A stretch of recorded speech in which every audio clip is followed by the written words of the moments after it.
Warren Quingy's body was discovered at 7 o'clock on a Monday morning. Jenna, the housekeeper, came in as usual to prepare breakfast and perform her daily routine. She had no idea that this day would change the lives of all the residents of the luxurious Maple Street mansion forever. When she entered the master's office, she stared at the prostrate figure in the chair for a few seconds before she realized what had happened. The blood had already soaked into the Persian rug and dried to form a dark maroon stain. Detective Marlo Miles arrived on the scene 42 minutes after the 911 call. Forensics was already at work, taking photos and collecting samples. The medical examiner was leaning over the body, trying to determine time of death. "What do we got?" Marlo approached the head of the forensics team. "Warren Quingy, 55 years old, owner of an investment firm. Cause of death is suspected to be a blow to the head with a heavy object. The murder weapon is this figurine." He pointed to a plastic bag containing a bloody bronze figurine. "Killed sometime between 22 and 24 hours yesterday." Marlo nodded, looking around the room. The study was tastefully furnished and clearly worth a fortune. Antique furniture, heavy framed paintings, dark wood bookshelves. Strangely, there were no signs of a struggle or robbery. "Who found the body?" "The housekeeper, Jenna Peterson. She's in the kitchen right now taking a sedative." "Who else is in the house?" "The victim's son, Ethan Quingy, and his fiancée, Louilla Frost. They're in the living room." Marlo headed that way, noting the details of the lavish interior along the way. The house breathed wealth, but at the same time it felt cold, as if it were a museum rather than a living space. In the living room, a young man of about 23 sat on a couch with his arms around his head. Next to him was a graceful girl with a pale face and an absent look. They were not touching, sitting at a distance from each other, strange enough for a couple going through a tragedy. "Detective Marlo Miles," she introduced herself, showing her badge. "I'm very sorry for your loss, but I need to ask you a few questions." Ethan looked up. His eyes were red but dry, as if he'd already cried all his tears. "Of course, detective. We'll do everything we can to help. When was the last time you saw your father?" "Yesterday at dinner, around 7 p.m. Then he went into the office to work, said he had an important deal to finalize." "And you, Miss Frost?" Louilla shuddered, as if waking from a trance. She turned her head toward the detective, and Marlo noted the strange expression in her eyes, not so much grief as a kind of detachment. "I saw him at dinner, too. Then I went up to my room with Ethan." "Did you hear anything unusual during the night?" "No," they answered almost simultaneously, then looked at each other. "I'm taking sleeping pills," Louilla added. "Ever since we got back from Hawaii, I've had trouble sleeping." Marlo noticed Ethan tense up slightly at the mention of Hawaii. "Have you been on vacation recently?" "Yes, 2 weeks ago," Ethan answered. "My father organized a trip for the three of us, a kind of family reunion before our wedding to Louilla." "And how was the vacation?" There was a pause. Louilla suddenly began studying her fingernails, and Ethan cleared his throat. "It was fine, just a normal vacation." The detective made a mental note. Something wasn't right here. A normal vacation didn't cause this much tension. "Mr. Quingy, did your father have any enemies? Someone who might have wanted him dead?" "Warren was a successful businessman, detective. People like that always have friends and enemies, but I don't know anyone who hated him that much." "What about his personal life?" "After my mom died 10 years ago, he had a relationship, but nothing serious. Ethan stammered. "He lived life to the fullest."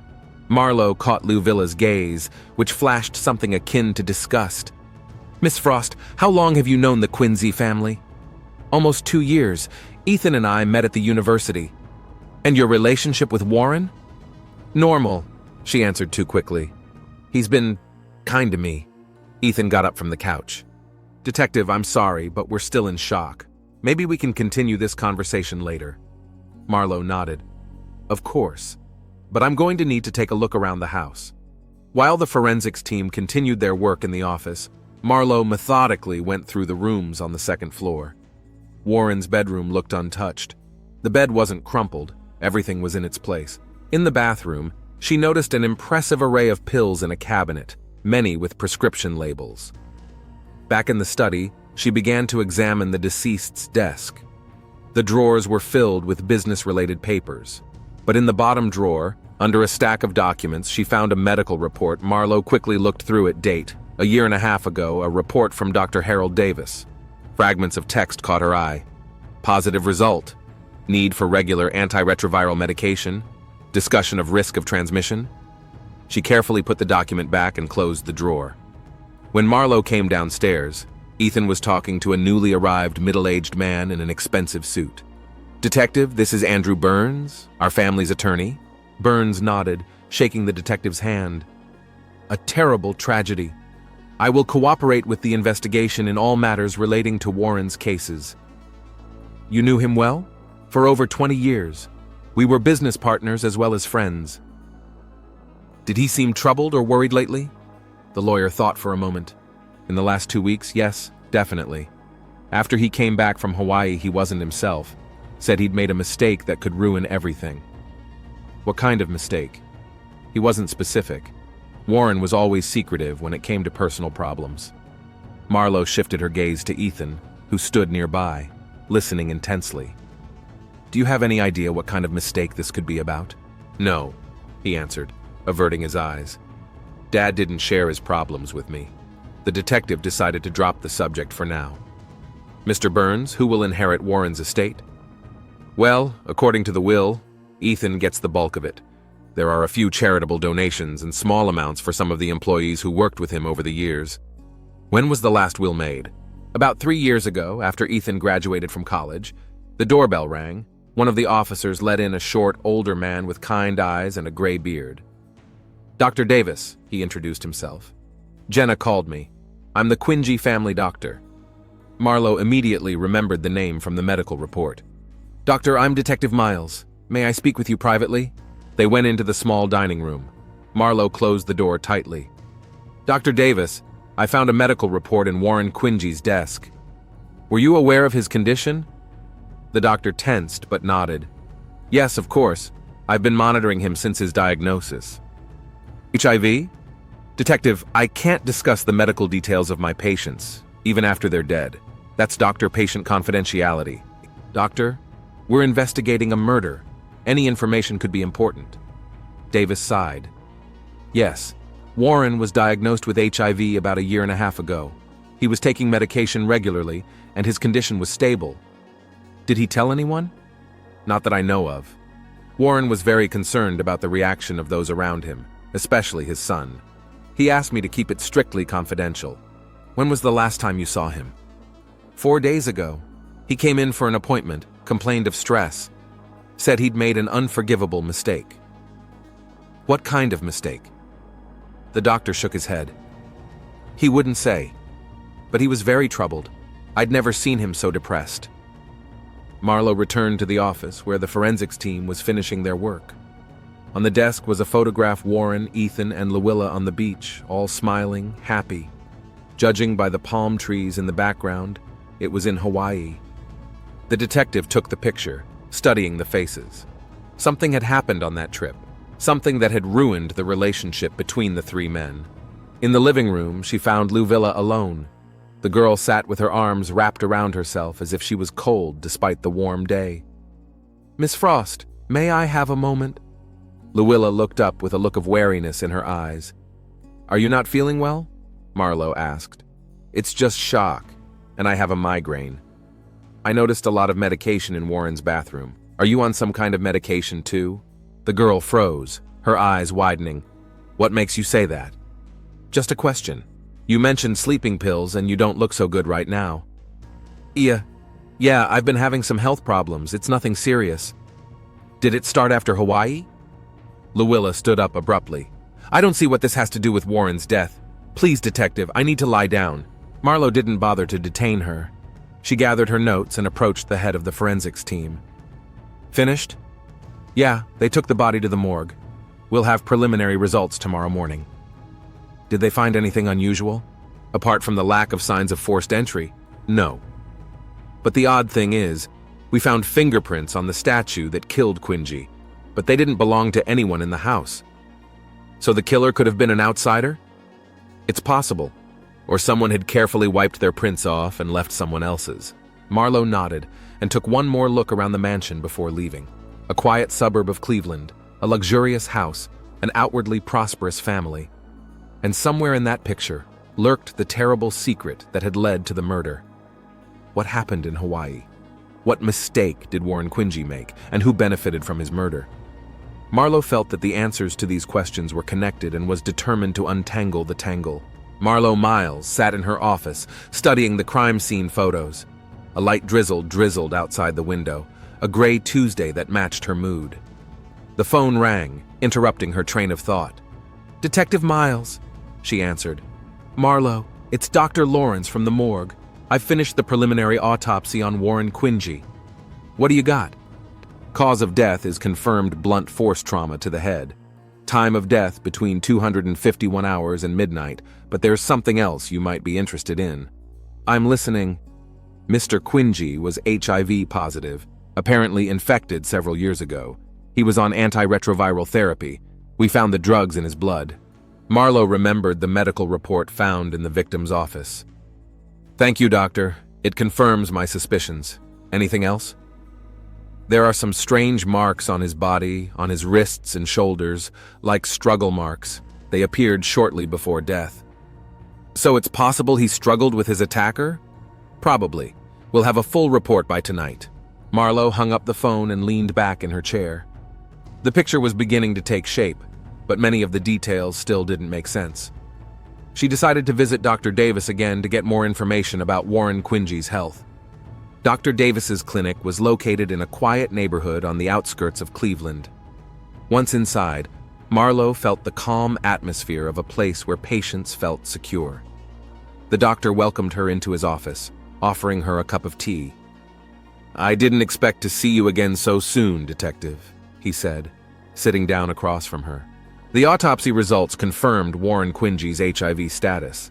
I need more information, Doctor." Davis sighed, smoothing his beard. "I understand. What exactly are you interested in? When exactly did he learn of his diagnosis?" "Exactly 1 year and 8 months ago. He came in with flu-like symptoms, but the tests showed HIV. And how did he react?" "First shock, then denial, then acceptance. Warren adapted quickly, started taking his meds, monitoring his health, but he absolutely refused to tell anyone, including his son." "Did he talk about how he might have gotten infected?" The doctor hesitated. "Warren had, an active personal life after his wife died. Multiple partners, not always with protection. Classic case. You mentioned he was troubled after he returned from Hawaii. Did he say anything specific?" Davis rubbed the bridge of his nose. "He was in a terrible state. Said he'd made an irreparable mistake that could destroy his family. I offered him psychological counseling, but he refused." "Did he mention Louilla Frost?" The doctor tensed, his eyes widening. "Why are you asking? Just answer the question, doctor." "Yes, he did." He said. Davis hesitated, but then continued. "He said he'd done something terrible to his son's girlfriend, and it could cost him everything." Marlowe pitched forward. "Dr. Davis, is Louilla Frost also a patient of yours?" The doctor looked extremely uncomfortable. "Detective, you know I can't. This is about the murder. I can get a warrant if necessary." Davis was silent for a long moment, then nodded slowly. "Yeah, she came to me 2 weeks ago, right after she got back from Hawaii. She had similar symptoms, fever, fatigue. I ordered tests and..." He paused. The results showed HIV. "Did she know who she could have gotten it from?" She was in shock, denied the possibility, claimed she was only intimate with Ethan, but then... He stopped talking again. "Then what, doctor?" "She came in 3 days later, completely wrecked. Said something terrible had happened to Warren in Hawaii while Ethan was away on a day trip. She didn't go into detail, but it was obvious that it was sexual intercourse." "Did you inform her that Warren was HIV positive?" "No, of course not. That would be doctor-patient confidentiality. But I asked if she knew anything about Warren's medical condition. She said she didn't. I advised her to talk to him." "And did she?" "I don't know. She didn't mention it again on her next visit. She was withdrawn, depressed. I prescribed her antidepressants and sleeping pills. Does Ethan know about her diagnosis?" "Not that I know of." "She asked me to keep it a secret." Marlowe thanked the doctor and went back to the station. Now she had a lead, a possible motive for murder. If Warren Quingy seduced his son's fiancée and infected her with HIV, It could have led to a conflict that ended in death. But who delivered the fatal blow? Ethan, learning of his father's betrayal, or Louilla herself, avenging a ruined life? The next step was to reconstruct the events that took place in Hawaii. Marlo requested the Quingy family's travel details, dates, accommodations, credit card usage. The information came quickly, and she immersed herself in learning the details. They spent 1 week on the island of Maui, staying at the luxurious Wailea resort. Warren booked 2 adjoining rooms, one for himself and one for Ethan and Louilla. On the 3rd day of their stay, Ethan paid for a day trip to Haleakala Volcano. According to credit card records, Warren paid for lunch for 2 at the hotel restaurant that day and then ordered champagne for the room. Marlo called the hotel and, after much discussion with the manager, gained access to the surveillance footage from that day. The video came to her email a few hours later. She scrutinized the footage and saw what she was looking for: Warren and Louilla having lunch together, both looking relaxed and cheerful. Later, another camera shows them entering his hotel room together. Louilla emerges from there nearly 4 hours later, her hair disheveled, her gait uncertain. Now Marlo had a piece of the picture. There seemed to be an intimate relationship between Warren and his son's fiancée. But that still didn't prove that Louilla knew about his HIV status, or that either of them had committed murder. She decided to talk to Louilla again, this time in private. The girl agreed to meet at a cafe near the university where she was studying. Louilla looked haggard, dark circles under her eyes. She nervously picked through sugar packets, avoiding the detective's gaze. "Thank you for seeing me, Miss Frost," Marlo began. "How are you holding up?" "As good as I can be under the circumstances. I need to ask you a few questions about your trip to Hawaii." Louilla froze, her fingers gripping the cup so hard her knuckles turned white. "Did it have anything to do with the murder?" "It might. What happened on that trip?" "Nothing special, just a vacation." "Louilla, I saw the security footage. You had lunch with Warren while Ethan was on the tour, and then spent a few hours in his room." The girl's face contorted. She put her hand over her eyes. "You don't understand. Explain it to me." Louilla was silent for a long time, then took a deep breath. "Ethan left early in the morning. Warren offered to have lunch together, said he wanted to get to know his future daughter-in-law better. He was charming, attentive. He ordered expensive wine, complimented her. Then he suggested we continue our conversation in a more private setting." "In his hotel room?" "Yes."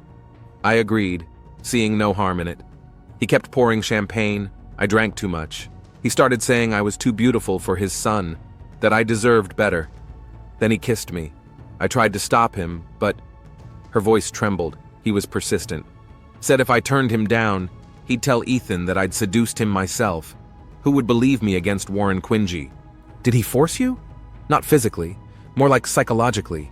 He exploited my vulnerability, my alcohol, my position. I just, gave in." "Did you tell Ethan?" "No," Louilla exclaimed. "How could I? It would have broken his heart. I loved him too much to hurt him like that." "And then you got sick." Louilla turned even paler. "What do you mean?" "I know about your diagnosis, Louilla, that you are HIV positive." The girl burst into tears, covering her face with her hands. The cafe patrons turned in their direction, and Marlo moved quickly, shielding Louilla from prying eyes. "He knew," Louilla whispered through her tears. "The bastard knew about his diagnosis and still, with me, without protection. How did you know he knew?" "Yeah. I found his meds in the bathroom when we got home. I found his medical records in his office. It was dated a year and a half ago. He knew, and he infected me on purpose. He wanted to ruin my life with Ethan." "Did you confront him?" "Yes, the night before he was found. I went to his office. I told him I knew about his diagnosis, that he'd deliberately infected me. You know what he said? He laughed. He said it was my own fault, that I shouldn't have given in if I loved his son so much. Then what happened? I left. I couldn't look at him anymore. I went up to my room with Ethan and took a double dose of sleeping pills. Next thing I know, Jenna's screaming in the morning." "Does Ethan know about what happened in Hawaii?" Louilla shook her head. "No, I can't tell him. Not now that his father's been killed. Maybe I never can." "And about your diagnosis?" "Not even close. The girl grinned bitterly. How do you envision it? Hello, my love. Your father seduced me and infected me with HIV. It will ruin his life. But sooner or later he will find out. You can't hide it forever. I know, Luilla said quietly. I'm thinking about just disappearing from his life. To say I can't be with him after his father's death to find some excuse. Marlo watched the girl carefully. Her story sounded convincing, but something still didn't add up. Luilla, where were you the night of the murder between 9 p.m. and midnight? I told you I took sleeping pills and slept. Can anyone confirm that? Ethan, I guess. He came to the room around 10 o'clock and I was asleep.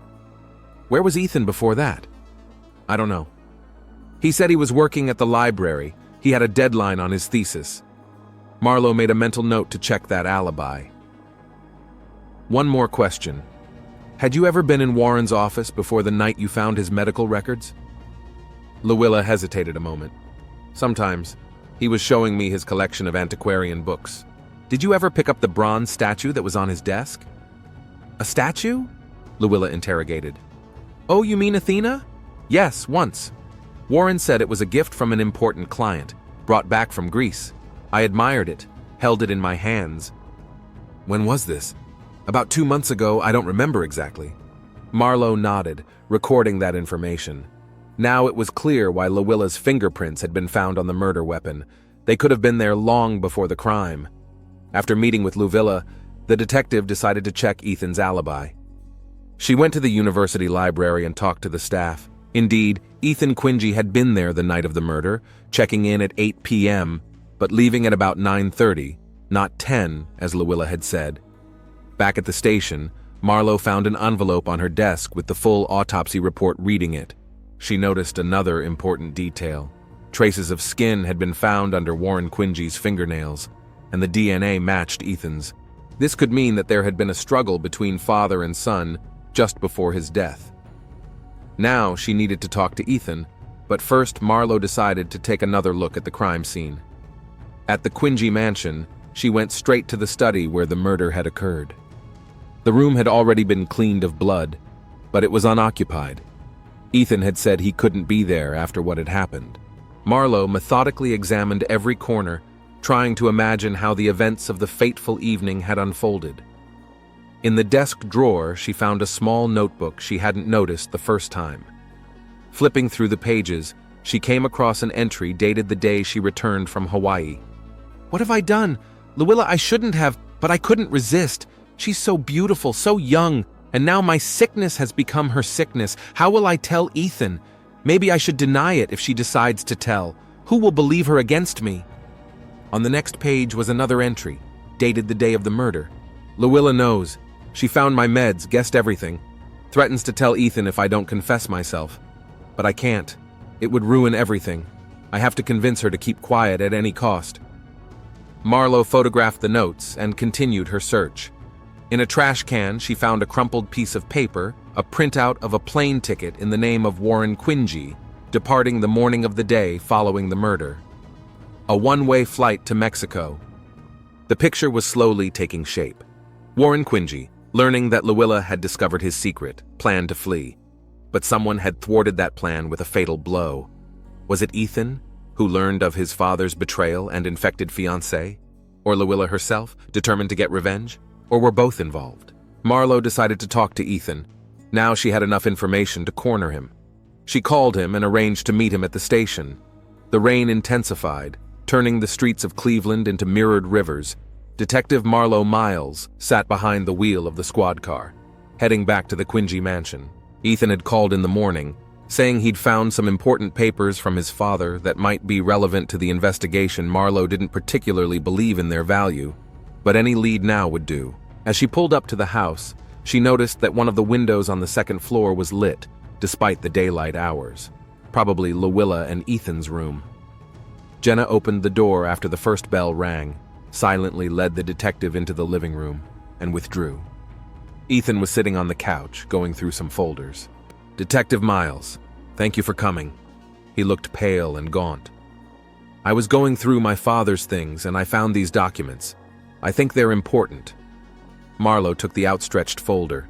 Inside were medical reports, drug bills, and prescriptions, all related to HIV treatment. "Did you know about your father's diagnosis?" she asked, watching Ethan's reaction carefully. "No," he shook his head. "It was a shock to me. Why did he hide it? I could have supported him." "Many people are afraid of the stigma associated with this disease," Marlowe replied. "Where's Luvilla?" "Upstairs, resting. She's still very worried." Marlowe nodded. "Ethan, I need to ask you some tough questions. Where were you on the night of the murder between 21 o'clock and midnight?" Ethan tensed.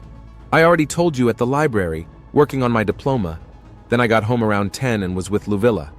Library records show you left at 21:30, not 22 o'clock. Ethan clenched his fists, then slowly unclenched them. "Yeah." "I stopped at the store on the way home. I bought some painkillers for Luvilla. She had a migraine." "What store? Do you have a receipt?" 24-hour pharmacy on the corner of Oak Street." "No, I didn't keep the receipt. It's a routine purchase." "I'll check the security tapes," Marlowe said. "Another question. Did you and your father ever fight lately?" "No. We had different views on a lot of things, but nothing serious." "Ethan, some of your skin was found under your father's fingernails. It indicates a struggle shortly before his death." The young man froze, his eyes widening. "Yeah, I don't understand. It's impossible. We didn't fight. I didn't even see him that night." "Perhaps those particles had gotten there before. Maybe you had a physical altercation on another day?" Ethan shook his head, then looked uncertainly at the detective. "No. Unless... My father grabbed my arm once during an argument about the company. It was a few days before the murder.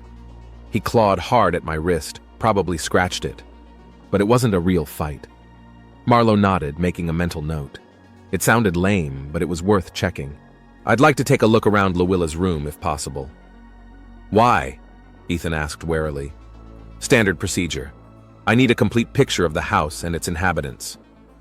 "This is our common room," he clarified. "I'll show you out." On the second floor, they followed the corridor to the last door on the left.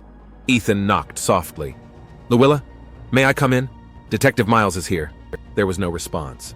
He cautiously opened the door and peeked inside. "She's asleep. She must have taken a sleeping pill." "I'll try not to make any noise," Marlowe assured him. "You can go back to your business."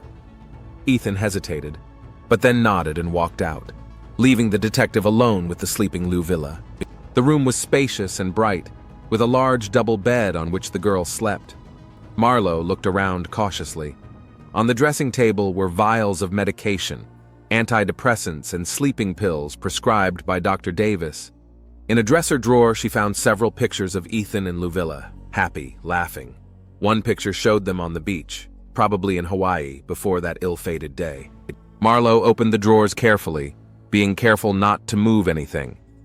In the bottom drawer of the bedside table, under a stack of magazines, she found a small, leather-bound book.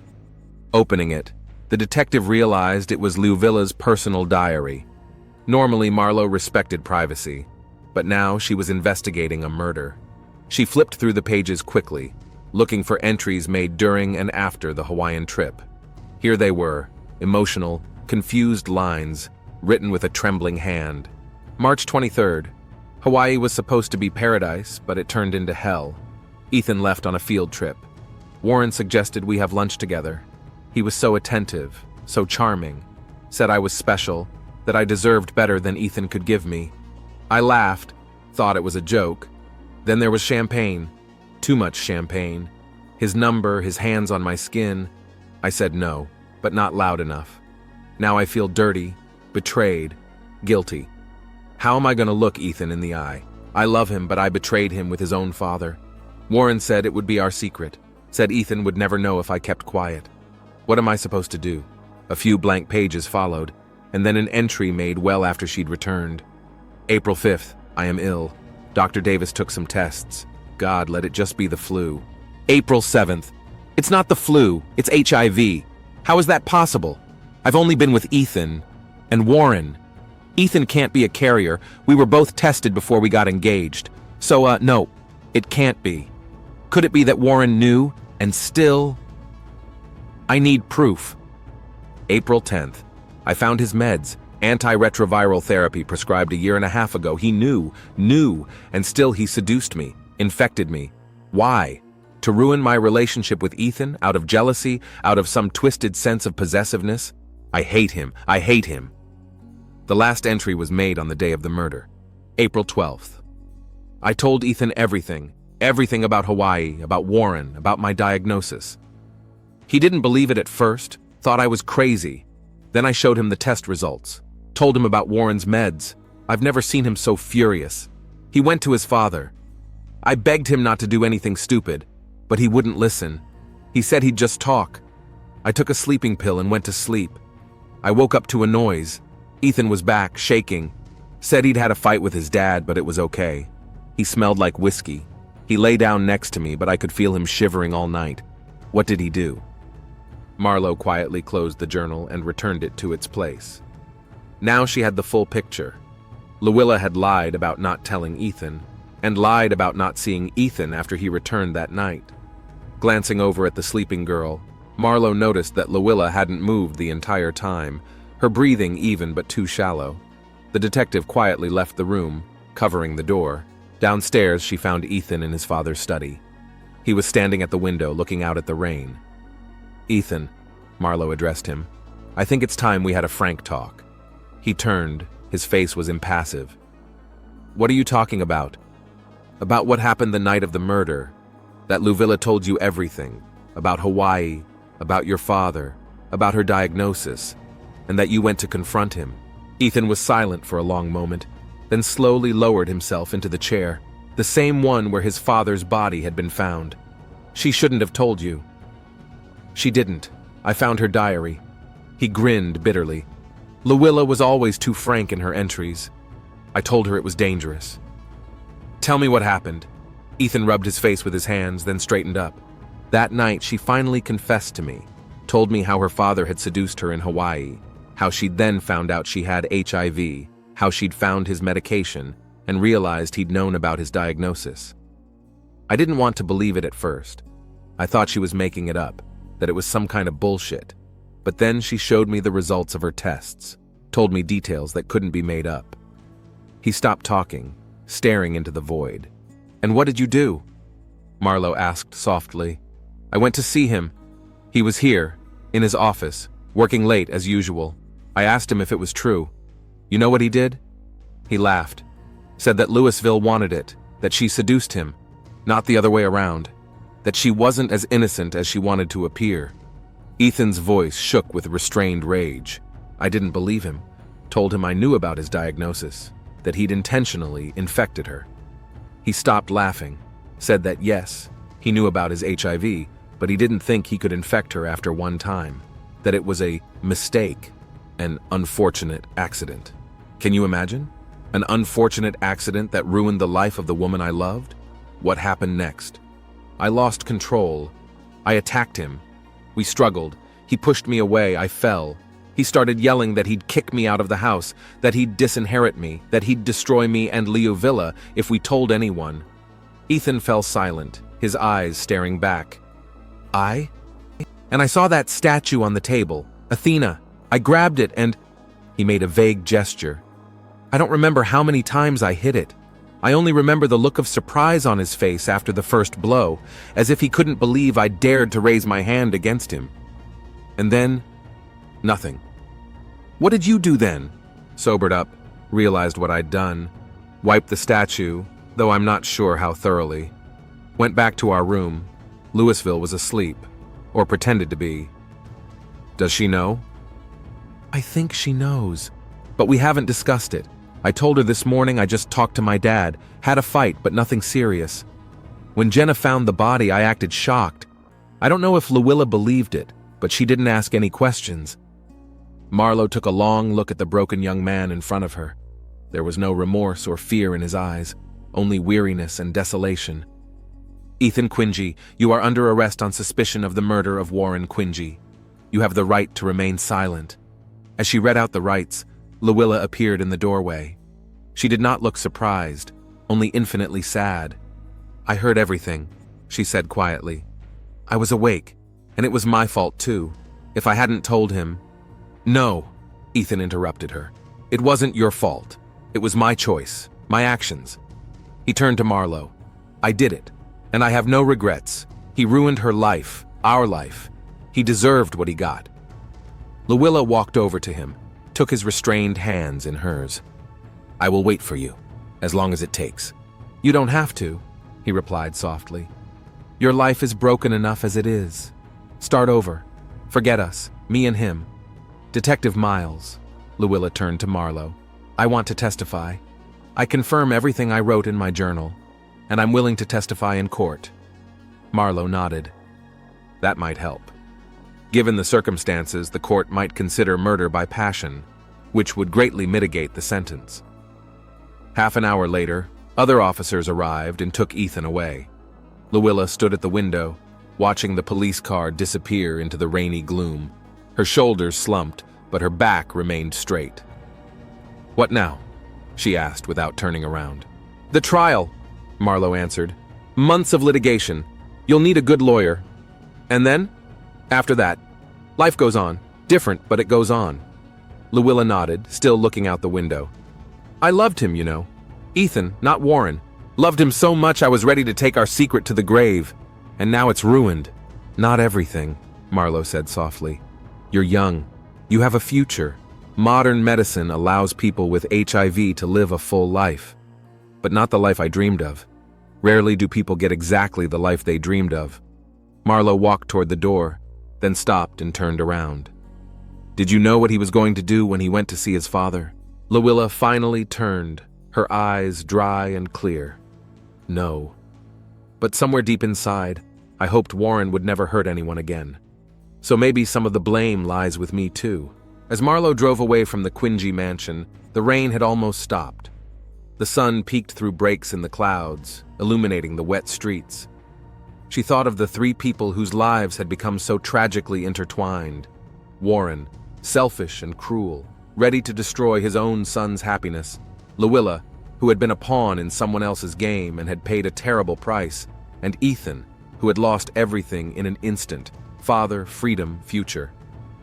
One mistake, one impulsive decision, and 3 lives irrevocably destroyed. Marlo knew that the memories of this case would haunt her for a long time to come. In a world where even the closest people could hurt each other unimaginably, it was hard to keep faith in humanity. And yet, she believed that somewhere in this darkness, there was always room for redemption, for restoration, for new life. Even for broken souls like Luella and Ethan, there could be light somewhere ahead. At least that's what Marlo wanted to believe. The rain had finally stopped, and a rainbow stretched over the city, beautiful but fragile like hope.